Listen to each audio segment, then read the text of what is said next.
وہ نبیوں میں رحمت لقب پانے والا، مرادیں غریبوں کی بل لانے والا، مصیبت میں غیروں کے کام آنے والا، وہ اپنے پرائے کا غم کھانے والا، ضعیفوں کا ماوا، غریبوں کا ملجا، یتیموں کا والی، غلاموں کا مولا، وہ رسول جنہیں سند الاصفیاء کہا جاتا ہے، اشرف الانبیاء کہا جاتا ہے، احمد مصطفیٰ کہا جاتا ہے، ساری کائنات کے لیے بدر الدجا کہا جاتا ہے۔ آئیے اسی رسول کی بارگاہ میں محبتوں بھری بولیوں میں درود پاک کی ڈالیاں نچھاور کریں، پڑھیں اللہم صلی علی سیدنا و شفیعنا و نبینا و حبیبنا و مولانا محمد و بارک وسلم، صلاۃ و سلام علیک یا رسول اللہ صلی اللہ تعالی علیہ وسلم۔ یہ کو تھوڑا سا یہ کو ہلکا کر دو تاکہ آواز صاف سمجھ میں آئے، اور آواز تھوڑی سی بڑھا دو، تھوڑی آواز کھا رہا ہے، تھوڑی آواز بڑھا دو۔ حضرات، ہم اور آپ بہت خوش نصیب ہیں کہ اللہ تبارک و تعالی کے بڑے عظیم محبوب بندے، پیران پیر دستگیر شہنشاہ بغداد محبوب سبحانی قطب ربانی شیخ محی الدین غوث اعظم عبد القادر جیلانی رضی اللہ تعالیٰ عنہ کی محفل میں آپ کو خراج عقیدت پیش کرنے کے لیے حاضر ہوئے ہیں۔ یقیناً یہ خوش نصیبی کی بات ہے، بے شک۔ ممکن ہے کہ اسی محبت کو دیکھ کر کہ غوث اعظم اپنے مریدوں میں شامل فرما لیں، اور مریدوں میں شامل فرما لیا تو بیڑا پار ہے، اس لیے کہ غوث اعظم نے اپنے تمام مریدوں کو بخشوانے کا وعدہ فرما لیا ہے کہ جب بہجت الاسرار کے اندر ہے، یہ جو آپ کی سیرت پر سب سے عظیم کتاب ہے، اس میں لکھا ہے کہ جب تک جنت میں نہیں جاؤں گا جب تک ایک ایک مرید کو جہنم سے نکلوا کے جنت میں نہ لے جاؤں گا، سبحان اللہ۔ اگر کوئی چلا بھی گیا تو وہاں، تو جب ان کی محفل میں شریک ہوں گے تو ممکن ہے اسی محبت کی وجہ سے اپنے مریدوں میں شامل فرما لیں، بلکہ اللہ سے دعا کریں کہ اللہ تبارک و تعالی ہم سب کو پیران پیر دستگیر کے مریدوں میں شامل فرما دے، آمین۔ حضرات، اور جس نے محفل کو سجایا وہ بھی بہت بڑا خوش نصیب ہے، جو یہاں آئے ہیں وہ بھی خوش نصیب، اور جس نے یہاں آنے کا ذریعہ بنا وہ بھی خوش نصیب، بے شک۔ ماشاءاللہ۔ ابھی مولانا حسیب صاحب نے بتایا تھا کہ کوئی پروگرام کا مطلب کوئی ارادہ نہیں تھا، بس وکیل صاحب نے جو ہے وہ 11ویں شریف کی نسبت سے لنگر کا انتظام کیا تھا۔ انہوں نے مشورہ دیا کہ لنگر کا انتظام تو ہے ہی، ساتھ میں کوئی ایسا کام بھی کر لو کہ لنگر کھانے کے ساتھ ساتھ غوث اعظم کی سیرت بھی سامنے آ جائے، تو یہ تیار ہو گئے۔ الحمدللہ اتنا شاندار پروگرام غوث اعظم کے فیضان سے منٹوں سیکنڈ میں تیار ہو گیا۔ اللہ تبارک و تعالی وکیل صاحب کو اور آپ سب کو جزائے خیر عطا فرمائے، آمین۔ مقاصد میں کامیابی عطا فرمائے اور مقاصد کو پایۂ تکمیل تک پہنچائے۔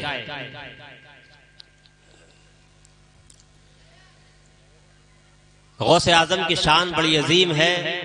مجھ سے پہلے آپ نے مدرسے کے ایک طالب علم حافظ عامر حسین سے بڑے شاندار انداز میں اشعار بھی سنے اور سیرت بھی سماعت کی۔ انہوں نے کچھ اشعار بھی پڑھے تھے۔ بیٹے پیچھے چلے جاؤ، بڑے بڑے آگے آ جاؤ، آ جاؤ آگے آ جاؤ، بڑے بڑے آگے آ جاؤ۔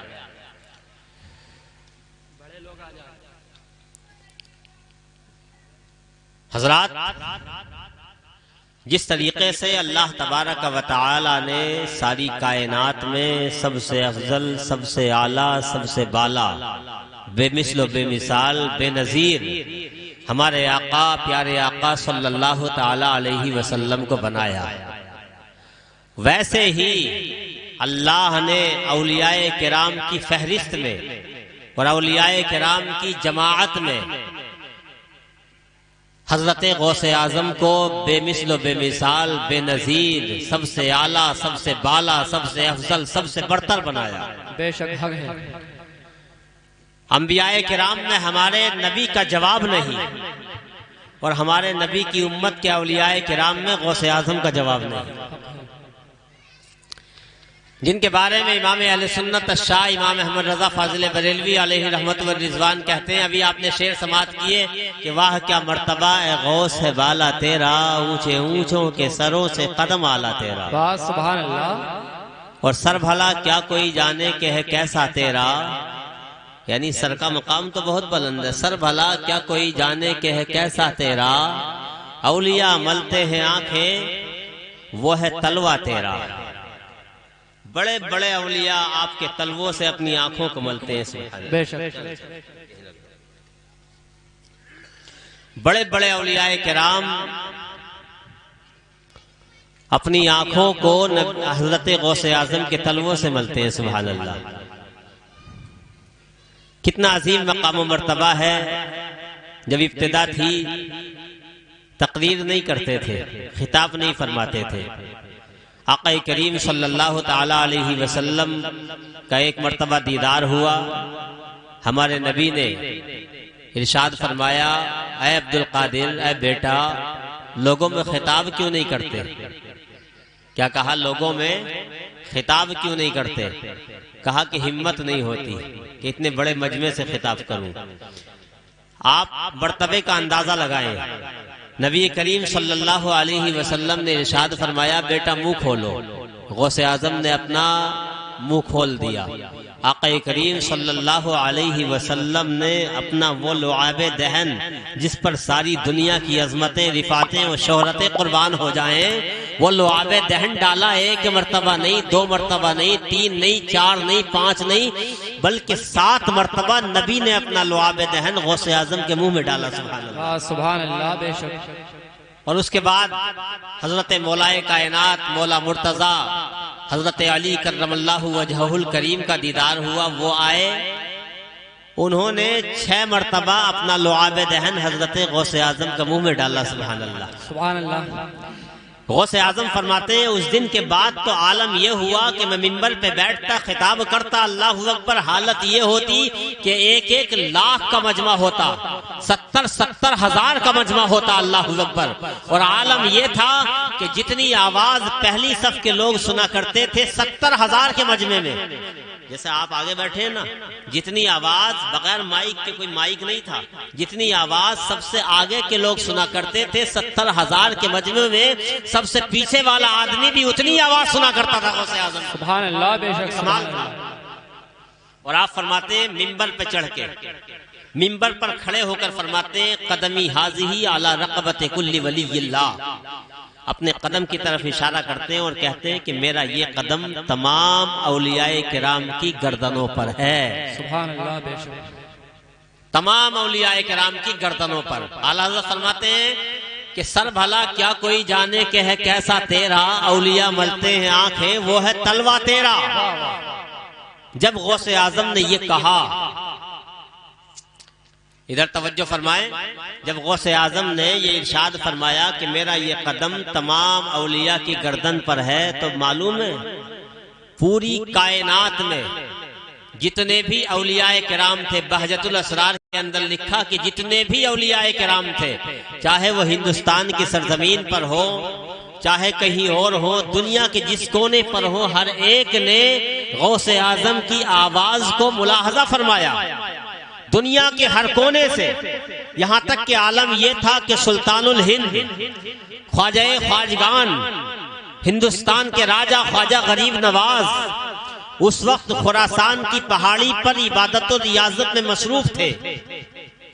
بہجت الاسرار کے اندر لکھا ہے کہ عالم یہ تھا کہ آپ پہاڑ پر عبادت کر رہے تھے، جب غوث اعظم نے یہ فرمایا تو وہ آپ کی آواز ہواؤں میں فضاؤں میں اڑتی ہوئی دنیا کے ہر ہر کونے پہ پہنچی، یہاں تک کہ حضرت خواجہ غریب نواز کے کانوں میں آئی تو میرے خواجہ نے فرمایا، سلطان الہند نے فرمایا، غریب نواز نے فرمایا، اے میرے غوث، اے بغداد کی سرزمین پر منبر پر بیٹھ کر کے یہ کہنے والے کہ قدمی حاضی علی رقبت کل ولی اللہ، میرا یہ قدم تمام اولیاء کی گردن پر ہے، اے غوث اعظم، اے میرے مرشد سنو، آپ کا قدم صرف میری گردن پر نہیں ہے بلکہ میری آنکھوں پر بھی ہے اور میرے سر پر بھی ہے۔ سبحان اللہ، سبحان نعرہ تکبیر، نعرہ رسالت، فیضان حضور غریب نواز، فیضان غوث اعظم، خطیب اہل سنت، نعرہ تکبیر۔ مائک تھوڑی آواز کھینچ رہا، پتہ نہیں سیٹنگ کرو صحیح کر کے اور تھوڑی آواز بڑھاؤ۔ حضرات، تو یہ مرتبہ ہے حضرت غوث اعظم کا، اتنا عظیم مرتبہ اللہ نے عطا فرمایا۔ آگے اعلیٰ حضرت کا ایک شعر اور سنیں، اعلیٰ حضرت فرماتے ہیں، کیا دبے جس پہ حمایت کا ہو پنجہ تیرا، کیا دبے جس پہ حمایت کا ہو پنجہ تیرا، شیر کو خطرے میں لاتا نہیں کتا تیرا۔ خطرے کا معنی یہاں ہے خاطر میں نہیں لاتا، خطرے کا معنی کیا؟ خاطر میں نہیں لاتا۔ ایک واقعے کی طرف اشارہ کیا ہے، ایک واقعہ ہے، ایک بزرگ تھے غوث اعظم کے دور میں، وہ شیر کی سواری کیا کرتے تھے، کائے کی؟ شیر کی۔ جہاں بھی جاتے شیر پہ بیٹھ کے جاتے، وہ شیر بھی ایسا ویسا نہیں تھا، ببر شیر تھا۔ اللہ کا ولی ڈرتا نہیں ہے کسی چیز سے۔ والا حضرت فرماتے ہیں نا، خوف نہ رکھ رضا تو تو ہے عبد مصطفیٰ، خوف نہ رکھ رضا تو تو ہے عبد مصطفیٰ، تیرے لیے امان ہے، تیرے لیے امان ہے۔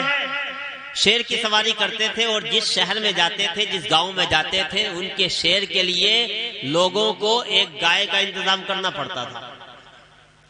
ایک گاؤں میں گئے، گائے کا انتظام ہوا تو وہاں ایک اللہ کے ولی اور تھے، انہوں نے کہا کہ اے اللہ کے ولی، آپ بغداد چلے جانا، وہاں آپ کی مہمان نوازی بہت اچھی ہوگی۔ کہا اچھا بغداد میں؟ کہا ہاں، غوث اعظم کے دربار میں جانا۔ تو یہ اللہ کے ولی اپنے شیر کا رخ انہوں نے بغداد کی طرف موڑ دیا اور غوث اعظم کے دربار میں جانے لگے۔ ادھر غوث اعظم نے اپنے کش سے جان لیا کہ میری بارگاہ میں ایک اللہ کا ولی آ رہا ہے شیر کی سواری پر۔ جب وہاں پہنچے تو غوث اعظم نے ان کے شیر کے لیے ایک گائے کا انتظام پہلے سے اپنے مریدوں کے ذریعے کرا دیا تھا۔ اب جب وہاں پہنچے، اندر سے مریدوں کو غوث اعظم نے حکم دیا کہ جاؤ گائے لے کر کے جاؤ، وہ بزرگ آ گئے ہیں شیر کی سواری پر۔ تو غوث اعظم کے دربار میں کتا رہا کرتا تھا، بڑا کمزور تھا، بڑا پتلا دبلا تھا، بالکل چلتا پھرتا نہیں تھا، بیٹھا رہتا تھا بس غوث اعظم کے در پر۔ اب اندازہ کریں گے کہ غوث اعظم کے در کے کتے کا کیا عالم ہے، مطلب در کا کتا بن جائے تب یہ مرتبہ ہے جو ابھی بتاؤں گا میں، اور اگر کوئی انسان ان کے در کا گدھا بن جائے تو اس کے مقام کا عالم کیا ہوگا۔ وہ کتا بیٹھا رہتا تھا، اس نے دیکھا کہ غوث اعظم کے دربار میں ایک شیر آیا ہے اور شیر کے لیے میرے غوث کے دربار سے گائے کا انتظام کیا گیا ہے، بھلا کوئی شیر اور میرے غوث کے دربار کی گائے کھائے، میں اسے کیسے برداشت کر سکتا ہوں۔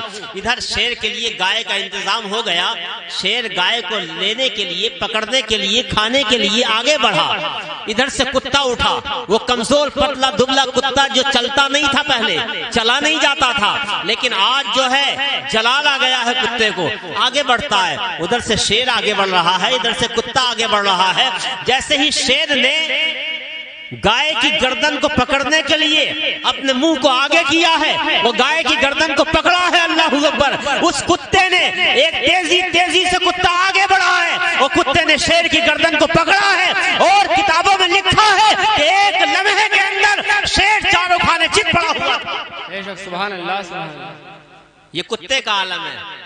جب بریلی کے امام کی نظر، امام عشق و محبت کی نظر جب اس واقعے پر پڑی تو کہہ اٹھے، بے ساختہ کہہ اٹھے، کیا دبے جس پہ حمایت کا ہو پنجہ تیرا، کیا دبے جس پہ حمایت کا ہو پنجہ تیرا، شیر کو خطرے میں لاتا نہیں کتا تیرا۔ سبحان اللہ، بہت اچھا حضرت۔ اور ایک شعر اور سناؤں، تو حسینی حسنی کیوں نہ محی الدین ہو۔ اس شعر میں یہ بتایا گیا ہے کہ امام حسین کا، حضرت غوث اعظم کا سلسلہ نسب، یعنی باپ دادا پردادا، یہ جو سلسلہ ہوتا نسب کا، تو اس سلسلے نسب کے حساب سے آپ حسینی بھی ہیں اور حسنی بھی ہیں۔ بے شک حضرت غوث اعظم اپنی والدہ کی طرف سے حسینی سید ہے، یعنی ان کا سلسلہ نسب جو وہ امام حسین تک پہنچتا ہے، اور اپنے والد کی طرف سے حسنی سید ہے، یعنی آپ کے والد کا سلسلہ نسب امام حسین تک پہنچتا ہے۔ یہاں ایک نئی بات مجھے یاد آ رہی ہے، آج لوگ 11ویں کو ختم کرنے کی بہت کوشش کرتے ہیں۔ جیسے 11ویں کا مہینہ آتا سوشل میڈیا پر لکھنا شروع کر دیتے ہیں، یہ کوئی چیز نہیں ہے، 11ویں سے ختم کرنا چاہیے۔ لیکن میں نے ایک صاحب سے کہا تھا کہ یار کہاں تک 11ویں ختم کرو گے؟ 11ویں کی نسبت جو ہے بڑے پیر سے جڑ گئی ہے، اللہ کے نیک بندے سے جڑ گئی ہے، تو اللہ کو یہ عادت بھی پسند آ گیا ہے۔ کہنے لگے کیسے؟ میں نے کہا سنو، تم 11ویں کو ختم کرنے کی بات کرتے ہو، ارے اللہ نے تو بہت 11ویں بنا دی ہے۔ کہنے لگے کیسے؟ میں نے کہا سن، ایک تو وہ 11ویں جو آج ہم منا رہے ہیں، منا رہے ہیں نا یہ 11ویں، ایک تو یہ 11ویں جو آج ہم منا رہے ہیں، اور سن غوث اعظم کا سلسلہ نسب امام حسین کی طرف جو والدہ کی طرف سے پہنچتا ہے وہ 11 واسطوں سے پہنچتا ہے۔ سبحان اللہ، بے شک سبحان اللہ۔ کتنے واسطوں سے؟ 11 واسطوں سے۔ ایک 11ویں کا اضافہ ہوا کہ نہیں؟ بے شک جی۔ اور آپ کے والد کی طرف سے جو حضرت امام حسن تک سلسلہ نسب پہنچتا ہے وہ بھی 11 واسطوں سے پہنچتا ہے۔ سبحان اللہ، بے شک سبحان اللہ۔ ایک 11ویں کا اور اضافہ ہو گیا۔ اور میں نے جو آیت کریمہ آپ حضرات کی بارگاہ میں غوث اعظم کی شان کو بیان کرنے کے لیے تلاوت کی ہے، وہ پتا ہے وہ آیت کریمہ اللہ نے کس پارے میں ارشاد فرمائی؟ وہ بھی 11ویں پارے میں ہے۔ سبحان اللہ، ایک 11ویں کا اور اضافہ ہو گیا، اور 11ویں پارے کے 11ویں رکوع میں اللہ نے اس آیت کریمہ کو رکھا ہے، یعنی ایک 11ویں کا اور اضافہ ہو گیا۔ اور اس سے زیادہ حیرت کی بات یہ ہے کہ اللہ نے اس آیت کریمہ میں جو حروف کا استعمال کیا ہے، حروف تہجی کا، وہ بھی اللہ نے 11 حروف تہجی اس آیت کریمہ میں ارشاد فرمایا۔ سبحان اللہ، زندہ باد حضرت، زندہ باد، بہت اچھا، سبحان اللہ۔ ایک 11ویں کو ختم کرنے کی باتیں کرتے ہیں، اللہ نے کتنی 11ویں بنا دی۔ بے شک پتا چلا کہ اللہ کے نیک بندے سے جس چیز کی نسبت ہو جائے وہ بھی مبارک بن جاتی ہے کہ نہیں؟ اچھا نسبتیں جو ہے نا، نسبتیں ہم نسبتوں والے ہیں، ہے کہ نہیں؟ ہم نسبتوں والے ہیں، اور نسبتوں والے اس لیے ہیں کہ ہر عام و خاص اس بات کو جانتا ہے کہ آدمی چھوٹا ہو، کتنا ہی چھوٹا ہو، لیکن اگر اس کا تعلق کسی بڑے آدمی سے ہو جائے، اس کی نسبت کسی بڑے آدمی سے ہو جائے تو وہ بھی اپنے آپ کو بڑا سمجھنے لگتا ہے، سمجھنے نہیں لگتا بلکہ واقعی بڑا بن جاتا ہے۔ آپ نے دیکھا نا یہ اینٹیں لگ رہی ہیں، یہ روڈ پہ لگ رہی ہیں نا اینٹیں، ایک ہی بھٹے سے یہ بنی ہے، اور آپ کی جو مسجد ہے نا اس میں بھی کچھ اینٹیں لگی ہوئی ہیں، وہ بھی اسی بھٹے سے بنی۔ گویا ایک ہی بھٹے سے نکلی 2 اینٹیں، ایک کو آپ نے روڈ پہ لگا دیا۔ زیادہ جوش میں نہیں، میں جو ہے سمجھانے کے انداز میں کچھ باتیں بتاؤں گا آپ کو۔ آپ نے اسی بھٹے سے نکلنے والی چند اینٹوں کو مسجد کے فرش پہ لگا دیا اور چند اینٹوں کو روڈ پر لگا دیا، لیکن آپ دیکھیں کہ یہ روڈ پر لگی ہوئی اینٹیں ہیں، یہاں آپ ننگے پیر نہیں چلتے، چپل پہن کے چلتے ہیں۔ پیر سنا ہوا ہو، چپل سنا ہوا ہو، کوئی اعتراض نہیں، لیکن جو اینٹ مسجد کے فرش پہ لگا دی گئی، کیا کوئی ہمت کرے گا کہ اس اینٹ پر جو ہے چپل پہن کے چلنے لگے؟ نہیں۔ کیوں؟ اس لیے کہ اس اینٹ کا مقام و مرتبہ اللہ کے گھر کی وجہ سے اتنا زیادہ بڑھ گیا ہے کہ اب اس اینٹ پر چپل پہن کے چلنے کی بات تو بہت دور ہے، کوئی پیر دھلے بغیر اس پر ایک قدم رکھنا گوارا نہیں کرتا۔ بے شک سبحان اللہ، یہ نسبت کی بات ہے۔ پانی دنیا کے ہر ملک، ہر گاؤں میں، ہر شہر میں ہے، سمندر بھرے پڑے ہیں، ندیاں چل رہی ہیں، نہریں بہ رہی ہیں، لیکن وہ پانی جس کی نسبت اللہ نے حضرت ابراہیم خلیل اللہ کے لخت جگر، حضرت اسماعیل ذبیح اللہ کے قدموں سے کر دی۔ سبحان اللہ، جس کو دنیا آب زمزم کے نام سے یاد کرتی ہے، وہ پانی ایسا ہو گیا اللہ اکبر کہ دنیا کا کوئی پانی اس پانی کا مقابلہ نہیں کرتا۔ اللہ نے اس پانی کے اندر یہ صفت رکھی ہے کہ وہ پانی پیاس بھی بجھاتا ہے اور بھوک بھی مٹاتا ہے۔ بے شک سبحان اللہ، حق کی بات ہے نا۔ ایسے ہی چونکہ ہمارے نبی سب سے افضل، سب سے اعلیٰ، سب سے بالا ہے، اور اس امت کے اولیاء کی نسبت نبی سے ہے، غوث اعظم کی نسبت نبی سے ہے، تو اللہ نے غوث اعظم کو بھی ساری کائنات کے اولیاء میں سب سے بڑا مقام عطا فرمایا۔ کتنا بڑا مقام، کتنا عظیم مرتبہ غوث اعظم کا ہے۔ بچپن ہے، اچھا غوث اعظم کی کرامتیں بھی اتنی زیادہ ہوئی ہیں کہ کائنات میں آج تک کسی ولی کی اتنی کرامتیں نہیں ہوئی، کسی ولی کی اتنی کرامتیں نہیں ہوئی آج تک۔ حال یہ تھا کہ آپ کے دنیا میں آنے سے پہلے ہی کرامتوں کا ظہور ہونے لگا تھا۔ جب آپ کی عمر شریف 5 سال کی ہوئی، کتنی؟ 5 سال، تو 5 سال کی عمر میں آپ کی والدہ نے آپ کو بسم اللہ خوانی کے لیے ایک مدرسے میں بٹھایا۔ استاد نے کہا بیٹا پڑھو اعوذ باللہ من الشیطان الرجیم بسم اللہ الرحمن الرحیم۔ حضرت غوث اعظم نے پڑھنا شروع کیا، اعوذ کو پڑھا، بسم اللہ کو پڑھا، الحمد کو شروع کر دیا۔ پڑھتے چلے جا رہے ہیں، سورہ فاتحہ مکمل ہو گئی، سورہ بقرہ مکمل ہو گئی، تیسرا پارہ مکمل ہوا، چوتھا مکمل ہوا، 5واں مکمل ہوا، 6واں مکمل ہوا، 7واں مکمل ہوا، 8واں مکمل ہوا، 9واں 10واں 11واں 12واں 13واں 14واں 15واں 16واں 17واں، بلکہ بہجت الاسرار کے اندر لکھا ہے کہ 18 پارے پڑھ دیے، 18 پارے زبانی۔ استاد حیرت میں پڑ گئے کہ آج عجیب بچہ آیا ہے، پتہ نہیں چلتا یہ بچہ مجھے پڑھانے کے لیے آیا ہے کہ میں اسے پڑھا رہا ہوں۔ کہا بیٹا اور پڑھو، کہا بس۔ کہا یہ کیا بات؟ کہا بات یہ ہے کہ میری ماں، میری والدہ 18 پاروں کی حافظہ ہیں۔ وہ جب صبح کو اٹھتی ہیں، فجر کی نماز پڑھتی ہیں، فجر کی نماز کے بعد کاموں کو ہاتھ بعد میں لگاتی ہیں، پہلے قرآن کی تلاوت کیا کرتی ہیں۔ میں اپنی ماں کے شکم میں تھا، میں اپنی ماں کے پیٹ میں تھا، اور اس وقت جب میری ماں صبح کو اٹھتی تھی سب سے پہلے قرآن کے 18 پاروں کی تلاوت کرتی تھی۔ میں اپنی ماں کے شکم کے اندر، اپنی ماں کے پیٹ کے اندر روزانہ ان 18 پاروں کو سنا کرتا تھا، اور میں نے سن سن کر کے ماں کے پیٹ میں 18 پاروں کو زبانی آتی۔ سبحان اللہ، بے شک سبحان اللہ، بہت اچھا۔ میرے بھائی، میرے دوستو، ذرا سوچو اس سے کیا پتہ چلتا ہے؟ غوث اعظم کا مقام و مرتبہ تو پتہ چلتا ہی ہے، لیکن اس سے یہ بھی پتہ چلتا ہے کہ ماں کے کردار کا اثر، ماں کے افعال کا اثر، ماں کے کاموں کا اثر بچے پر بہت زیادہ پڑتا ہے۔ ماں 18 پارے نہ پڑھتی تو غوث اعظم سناتے؟ اسی لیے نا کہ غوث ماں پڑھا کرتی تھی، روزانہ تلاوت کیا کرتی تھی، تو غوث اعظم نے پیٹ میں یاد کر لیے۔ یہ غوث اعظم کی کرامت تو ہے ہی، لیکن اس سے یہ صاف پتہ چلتا ہے کہ ماں اگر نیک ہوتی ہے، ماں اگر قرآن کی تلاوت کرنے والی ہوتی ہے، ماں اگر نمازیں پڑھنے والی ہوتی ہے، ماں اگر صالحہ ہوتی ہے، ماں اگر عابدہ ہوتی ہے، ماں اگر زاہدہ ہوتی ہے، تو اس کا اثر، اس کے افعال کا اثر، اس کے کردار کا اثر، اس کے کاموں کا اثر بچے پر ماں کے پیٹ میں بھی بے شک بالکل۔ وہ کسی نے لکھا تھا، کسی نے کہا تھا اور پوچھا تھا کہ بات کیا ہے؟ آج آخر کوئی ماں، حضرت آج آخر کوئی بچہ حسین کیوں نہیں ہوتا؟ آج کوئی حسن کیوں نہیں ہوتا؟ آج کوئی بچہ حسین جیسا کیوں نہیں ہوتا؟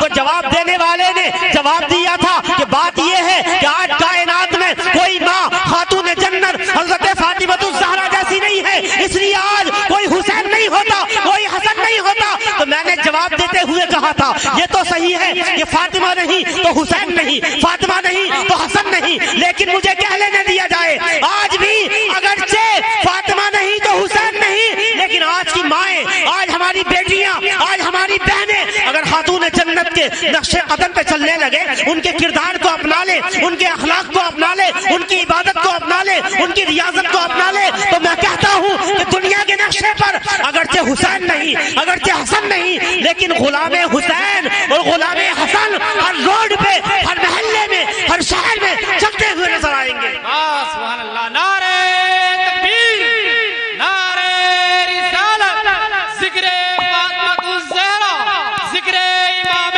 حسین، جشن غوث الورا، نعرہ تکبیر۔ بہت اچھا، زندہ باد حضرت، زندہ باد۔ حضرات بہت اثر پڑتا ہے ماں کے افعال کا۔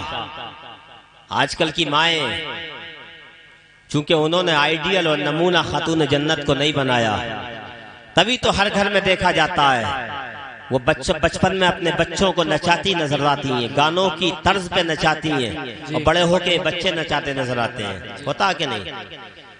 بہت زیادہ اثر پڑتا ہے۔ اس لیے میں کہا کرتا ہوں کہ پہلی مائیں جو ہوتی تھی نا، معلوم ہے کیا کرتی تھی؟ بچے کو جب دودھ پلاتی تھی تو باوضو ہو کے پلاتی تھی، پاک و صاف ہو کے پلاتی تھی، لیٹ کر نہیں بیٹھ کر پلاتی تھی، کیونکہ لیٹ کے بچے کو دودھ نہیں پلانا چاہیے، یہ طبی اعتبار سے بھی نقصان ہے اور شریعت میں منع کیا گیا ہے، اس سے نقصان ہوتا بچے کو گود میں لے کر کے دودھ پلانا چاہیے، اور دودھ اس انداز سے پلاؤ جیسے پہلی مائیں پلاتی تھی۔ کیسے پلاتی تھی؟ باوضو ہوتی تھی، پاکیزہ ہوتی تھی، اور اس کے بعد بچے کو دودھ پلانا شروع کرتی تھی، زبان پر قرآن کریم کی آیتیں تلاوت کرتی نظر آتی تھی، نعت رسول کے نغمے ان کی زبانوں پہ ہوتے تھے، قرآن مقدس کی آیتیں ان کی زبانوں پہ ہوتی تھی، درود و سلام کے نذرانے ان کی زبان پہ ہوتے تھے۔ اب ماں دودھ پلا رہی ہے، ادھر قرآن کی تلاوت ہو رہی ہے، بچہ دودھ پی رہا ہے، ماں کی زبان سے نعت رسول کے نغمے ادا ہو رہے ہیں، تو ماں جو قرآن کی تلاوت کر رہی ہے، ماں کے ذریعے وہ قرآن کی تلاوت کا اثر دودھ میں منتقل ہو رہا ہے، اور دودھ کے ذریعے وہ قرآن کریم کی تلاوت کا اثر بچے میں منتقل ہو رہا ہے۔ مجھے بتاؤ، جس بچے کے اندر دودھ کے ذریعے قرآن کریم کا اثر جائے گا، نعت رسول کا اثر جائے گا، درود و سلام کے نغموں کا اثر جائے گا، وہ بچہ فاروق اعظم کا غلام نہیں ہوگا، غوث اعظم کا غلام نہیں ہوگا، تو کیا ہوگا؟ بے شک، سبحان اللہ۔ اس لیے آج میں اپنی ماں بہنوں کو بھی یہ کہنے کی کوشش کروں گا کہ آج سے وہ اپنے بچوں کو دودھ پلائیں تو اس انداز میں پلائیں، باوضو ہو کر کے پلائیں، اور جب دودھ بچہ پی رہا ہو تو ان کی زبان پر نعت رسول کا نغمہ یا قرآن کی آیت یا کلمہ طیبہ ہو، تو انشاءاللہ پھر دیکھو ایک نئی سوسائٹی، نیا معاشرہ قائم ہوگا۔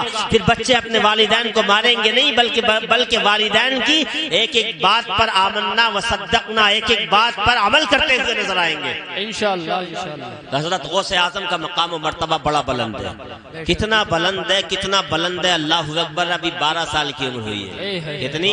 5 سال سے بڑھ کر یہ عمر 12 سال پہنچی، اور جب 12 سال پہنچی، اللہ اکبر، باہر کسی کام سے گئے ہیں، اچانک پتہ چلا ہے کہ ایک قافلہ، بڑی غور سے سننا، بڑا اچھا واقعہ ہے، ایک قافلہ مدینہ شریف جا رہا ہے۔ کہاں جا رہا ہے؟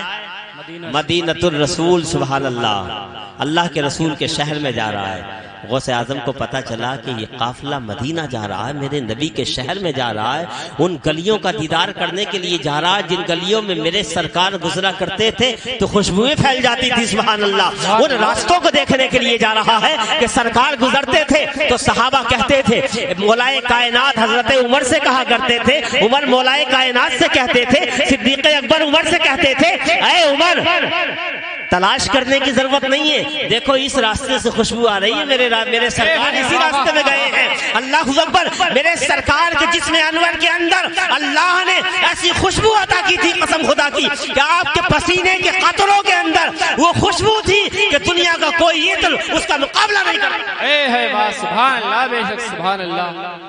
تو غوث اعظم کو جب پتا چلا تو اپنے گھر میں گئے، گھر میں جانے کے بعد اپنی والدہ سے کہا، امی سے کہا، امی جان، ایک قافلہ میرے نبی کے روزے پہ جا رہا ہے، میرے نبی کے گنبد خضرا کو دیکھنے کے لیے جا رہا ہے، گنبد خضرا کی جالیوں کو دیکھنے کے لیے جا رہا ہے، اور اللہ کے گھر کعبۃ اللہ کو دیکھنے کے لیے جا رہا ہے۔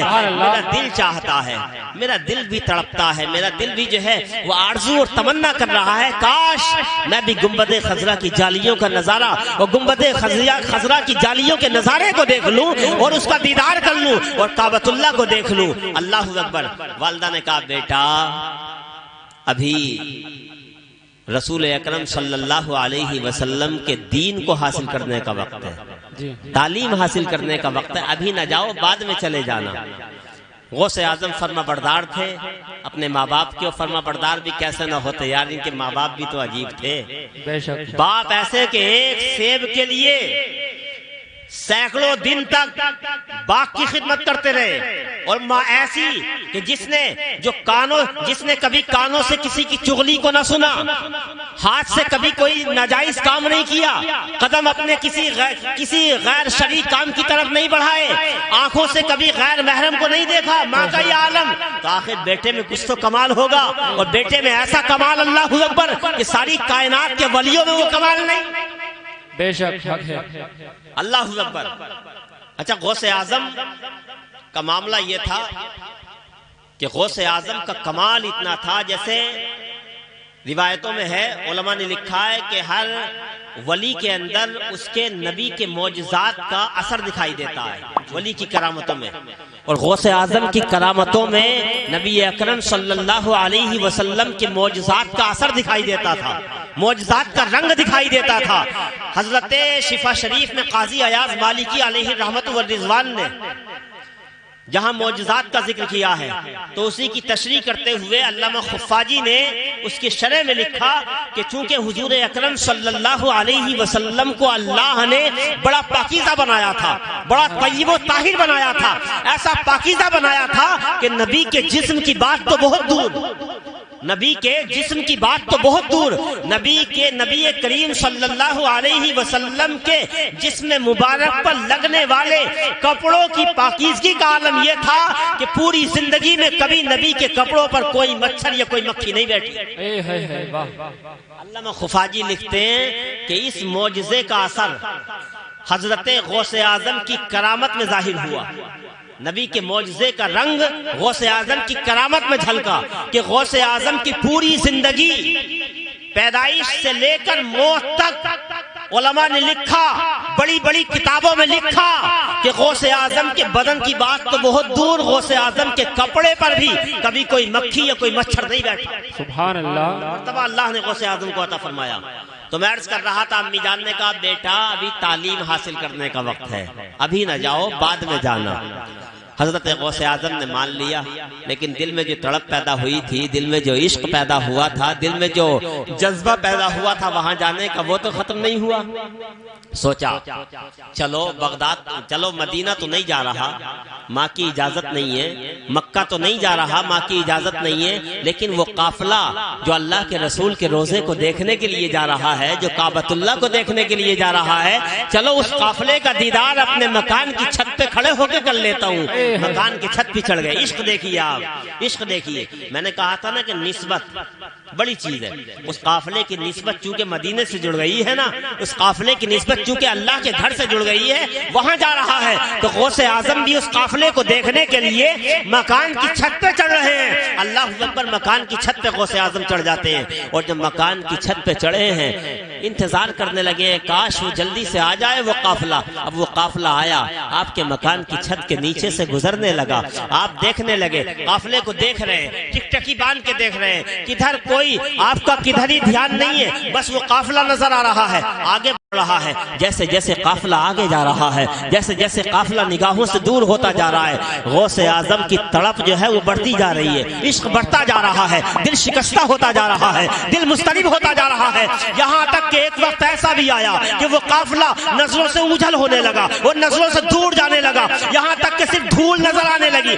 اب جیسے ہی وہ قافلہ غوث اعظم کی نظروں سے دور گیا ہے، نظروں سے اوجھل ہوا ہے، حضرت غوث اعظم کا دل ٹوٹ جاتا ہے، دل شکستہ ہو جاتا ہے، دل مضطرب ہو جاتا ہے، آنکھوں سے آنسو جاری ہو جاتے ہیں، آنکھوں سے چند قطرے نکل کر زمین پر گرے ہیں۔ اللہ اکبر، اللہ تبارک و تعالیٰ کی رحمت کو جوش آیا۔ اللہ تبارک و تعالیٰ نے بغداد سے لے کر کے مدینے تک، بغداد سے لے کر کے کعبے تک جتنے حجابات تھے، جتنے پردے تھے، سب ہٹا دیے۔ اب غوث اعظم نے نظر اٹھائی ہے تو سامنے گنبد خضرا نظر آ رہا تھا، اور سامنے روضہ رسول کے نظارے نظر آ رہے تھے۔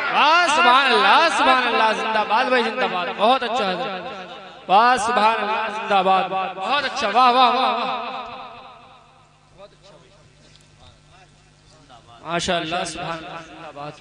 غوث اعظم کی نظر کا یہ عالم، غوث اعظم کی نظر کا یہ عالم کہ بغداد میں نظر اٹھائیں تو بغداد سے کعبۃ اللہ کا دیدار کر لیں۔ غوث اعظم کی نظر کا یہ عالم کہ بغداد سے نظر اٹھائیں تو گنبد خضرا کی جالیاں صاف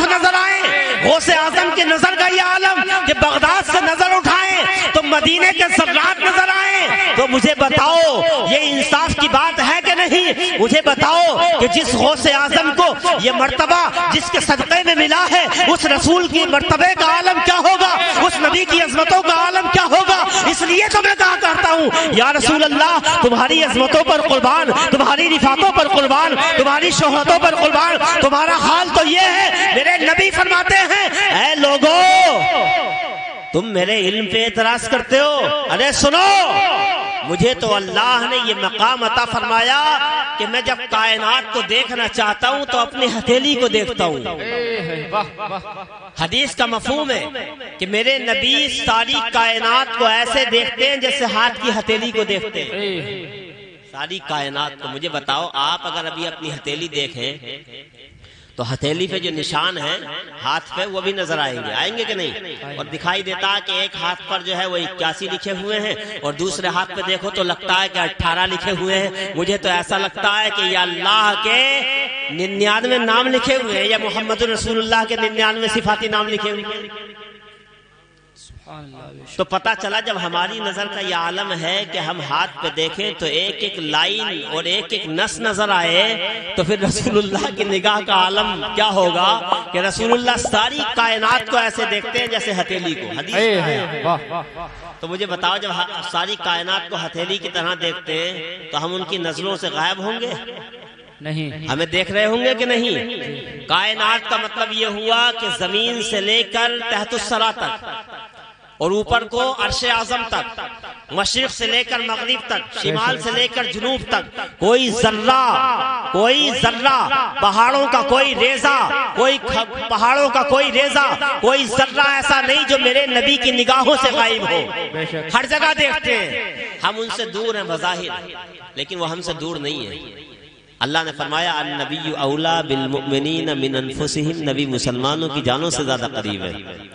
بس نبی کو پکارا جائے، نبی کا عشق بساؤ ایسے جیسے غوث اعظم نے بسایا تھا تو مدینہ نظر آ گیا تھا۔ ٹوٹے ہوئے دل سے پکارو، شکستہ دل سے پکارو۔ وہ ڈاکٹر اقبال کا ایک شعر مجھے یاد آ رہا، علامہ ڈاکٹر اقبال نے کہا تھا نا کہ تو بچا بچا کے نہ رکھ اسے، تیرا آئینہ ہے یہ آئینہ۔ کیا کہتے ہیں؟ تو بچا بچا کے نہ رکھ اسے، آئینہ کہہ رہے ہیں دل کو۔ آئینہ کس کو کہہ رہے ہیں؟ دل کو کہہ رہے ہیں کہ تو بچا بچا کے نہ رکھ اسے، تیرا آئینہ ہے یہ آئینہ، کہ شکست ہو تو عزیز تر ہے نگاہ آئینہ ساز میں۔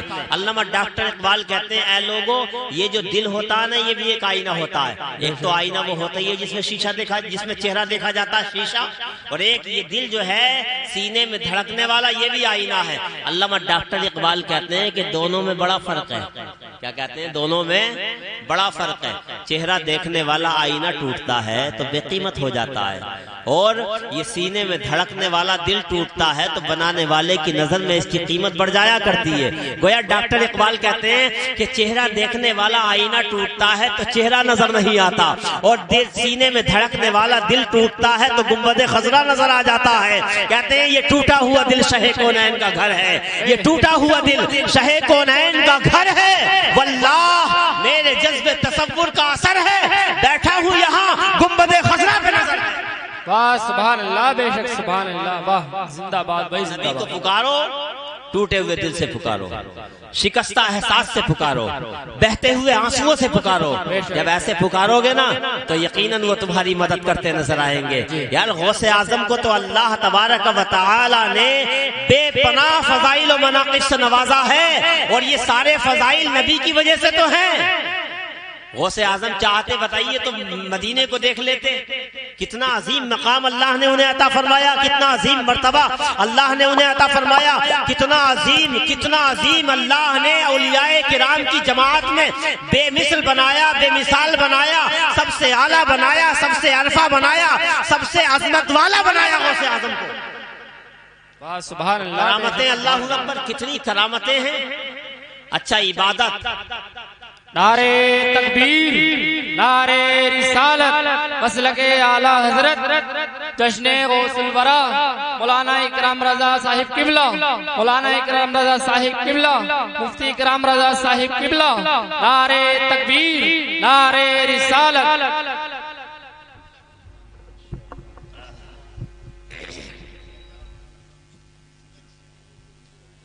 بیٹھ لیں آپ حضرات، بیٹھ جائیں بیٹھ جائیں. ماشاءاللہ حضرت مفتی اکرام صاحب ہمارے بڑے عزیز اور بہت گہرے دوست ہیں اور ہماری برابر رہنمائی بھی کرتے ہیں. یہ انہیں دیکھ کر کے ہمارے سینے میں جان جو ہے وہ بڑھ جاتی ہے.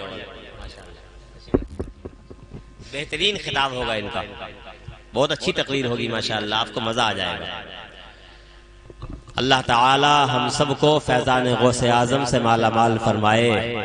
ایک مرتبہ درود پاک پڑھ لیں. صلی اللہ علی النبی الامی وآلہ صلی اللہ تعالی علیہ وسلم صلاۃ و سلاما علیک یا رسول اللہ صلی اللہ تعالی علیہ وسلم. حضرات تو کرامتیں آپ نے سنی غوث اعظم کی، کرامتیں بے شمار ہیں. اگر پورا سال لگاتار بھی کوئی کرامتیں سناتا رہے تو ختم نہیں ہوں گی. صحیح بات یہ ہے. ایک بات میں آپ کو بتاؤں، علمی بات، کہ ولی کی کرامتیں جو ہے وہ اصل نہیں ہوتی. کرامتیں اصل نہیں ہوتی. اصل جو ہوتا ہے ان کا تقوی، ان کی پرہیزگاری، ان کی عبادت گزاری، ان کی ریاضت، یہ اصل ہوتی ہے.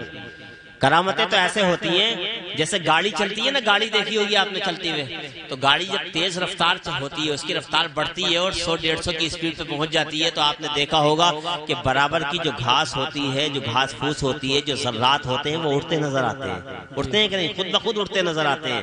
گاڑی کا مقصد یہ نہیں ہوتا کہ ان ذرات کو اڑایا جائے یا اس جو ہے گھاس کو اڑایا جائے، لیکن وہ اڑتے ہیں پھر بھی. ایسے ہی جب اللہ کا ولی جب اپنی روحانی طاقت کے ساتھ سفر کرتا ہے تو یہ کرامتیں جو ہے نا، یہ ذرات کی طرح ہوتی ہیں. یہ ایٹومیٹک وجود میں آتی چلی جاتی ہیں. مقصد نہیں ہوتا ولی کا، یہ تو ایٹومیٹک کرامتیں ظہور میں آتی چلی جاتی ہیں. تو ان کرامتوں کا حال یہ ہے، اور جو اصل مقصد ہوگا اس کا حال کیا ہوگا؟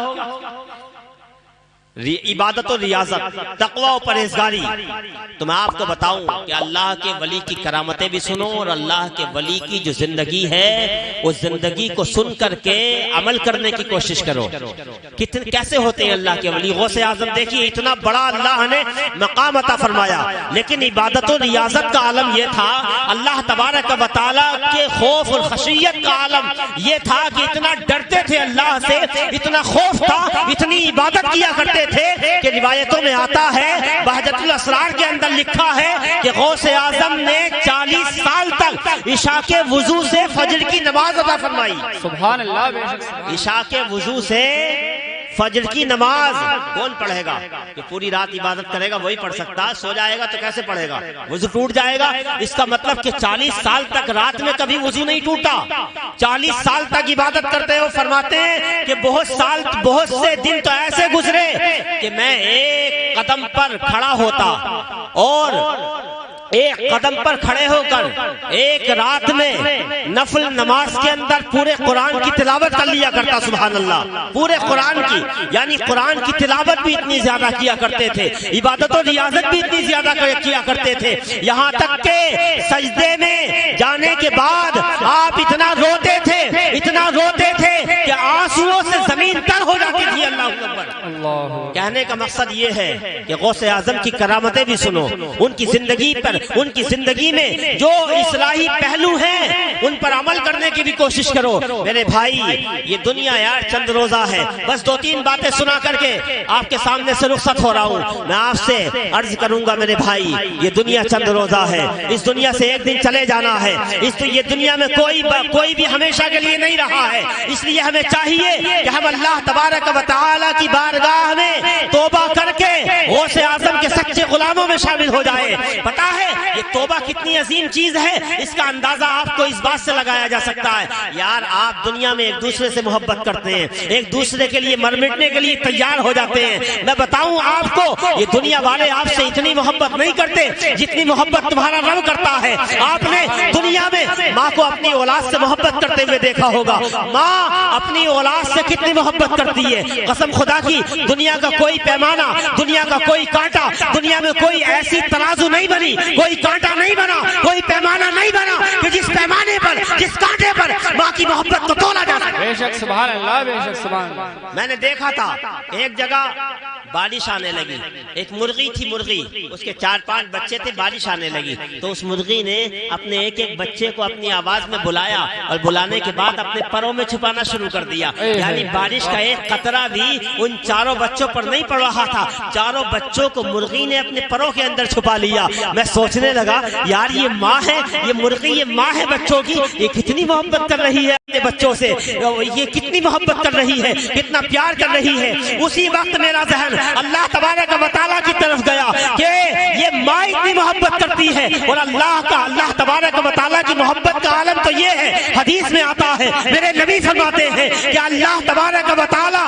اپنے بندوں سے 70 ماؤں سے زیادہ محبت کرتا ہے، سبحان اللہ، بے شک 70 ماؤں سے زیادہ اللہ اپنے بندوں سے محبت کرتا ہے۔ اس لیے میرے بھائی، میرے عزیزوں، یہ دنیا سے چلے جاؤ گے یار، اس لیے آج کی اس محفل میں یہ سوچ کر کے اٹھو کہ غوث اعظم کی بارگاہ میں آئے ہیں تو اللہ تبارک و تعالیٰ کے نیک بندے بن کے جائیں گے اور اللہ کی بارگاہ میں توبہ کر کے جائیں گے۔ یاد رکھو یار تم کتنے ہی گناہگار ہو، اللہ کی محبت کتنی ہوتی ہے، 2 منٹ میں بات ختم کر رہا ہوں، اللہ کی محبت کتنی ہوتی ہے، اللہ تبارک و تعالیٰ اپنے بندوں سے کتنا پیار کرتا ہے۔ اللہ فرماتا ہے اے بندے، مفہوم ہے، اے بندے تجھے گھبرانے کی ضرورت نہیں ہے، تیرے گناہ اگرچہ سمندر کی جھاگ کے برابر ہو، اگرچہ آسمان کے تاروں کے برابر ہو، اگرچہ زمین کے ذرات کے برابر ہو، لیکن اے بندے اللہ فرماتا ہے یا ایھا الانسان ما غرک بربک الکریم، اے انسان تجھے آخر کس چیز نے میری بارگاہ سے دھوکے میں ڈال دیا ہے، ارے آ جا میری بارگاہ کی طرف، اور میری بارگاہ میں آنے کے بعد